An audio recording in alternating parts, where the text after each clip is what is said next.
it's always a pleasure working with Dr. Saltz, and he's got a great team, and I hope we get to work together again someday. So thank you.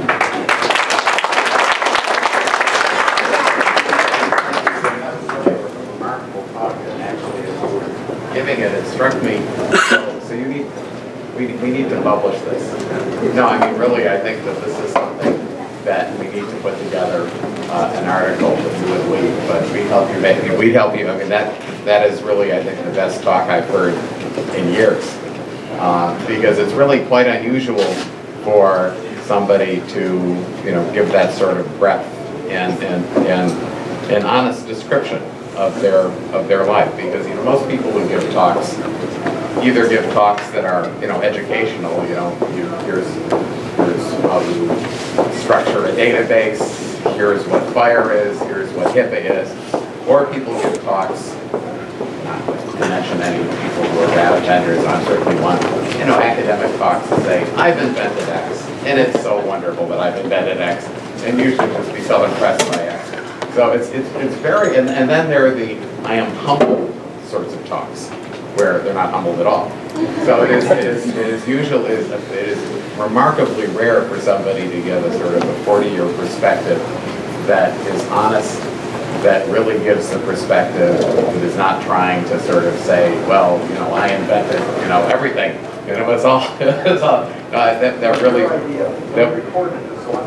yeah. So okay, now we'll put your name on it. No, I think if we can do that, I appreciate that, and I really was delightful working with you, and we're close by. Can I make one comment? Yes, comment.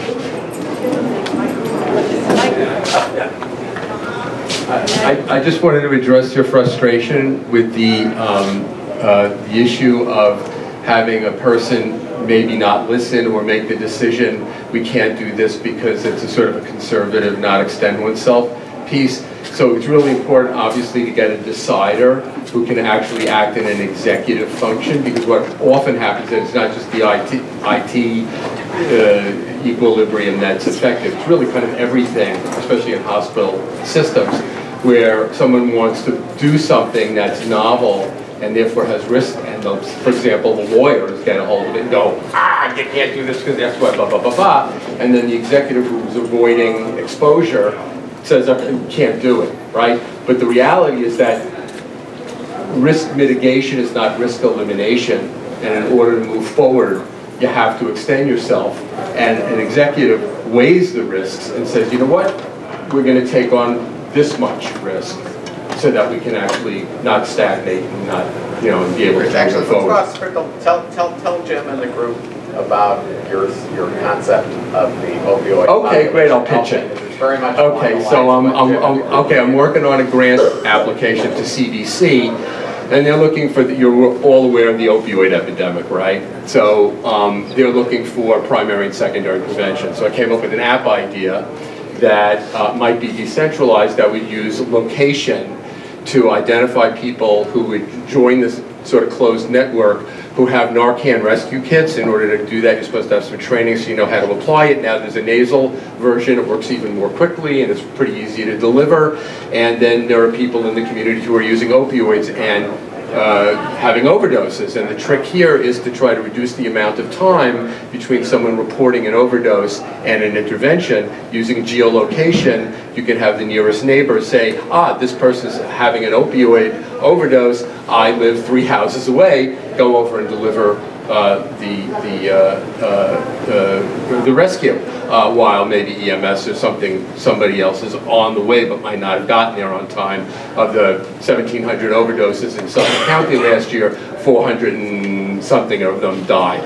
Okay? So the issue then is, do you loop in the authorities, because they kind of need to know, and there's all the risk involved in that, or do you use a decentralized peer-to-peer network that doesn't necessarily do it, that people who are on that system may say, I don't want to get the authorities involved, but I would like to get rescued. So there are exactly these kinds of quandaries that come up that have to be thought through, but there's an element of risk involved in terms of, the good news is that you're under hold harmlessness. If you have that Narcan kit, under Good Samaritan laws, you're allowed to go into an emergency situation, try to save a life, and without any repercussions. So, but that's a great example. So one of the things actually, and really, Jim, you got this started here in terms of interaction between clinical informatics and IT. So this and another application involving asthma are two sort of maiden IT BMI, sort of, we have a new round of governance, and it's exactly what you talked about. There's the clinical informatics, and in a broad sense, folks come up with ideas, but then how the heck do you implement it? How do you implement it at all, much less legally and safely?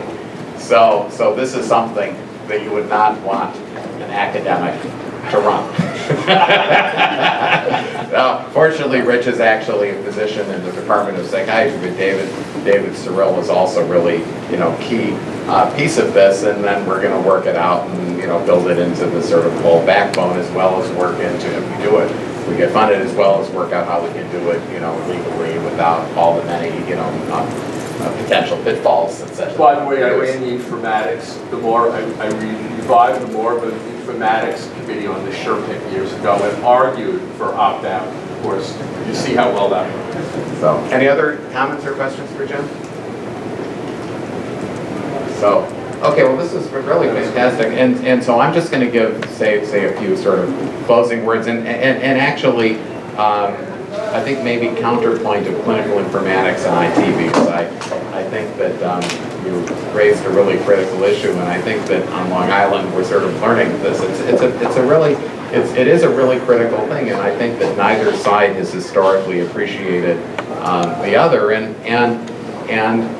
obviously for things to work well, I think as you articulated so clearly, you need elements of both, as well as a really close interaction. And so clinical informatics, of course, as many of you folks know, has been growing. And there's as Mary talked about, there's now a credentialing process that a bunch of us, Jerry Kelly, well, actually, Laura Faulkman was the first person here who got boarded in clinical informatics, and then Jerry was the second, and I was in the next. I was in the wave with him, and now Mary is, and so it's becoming a profession, and the whole.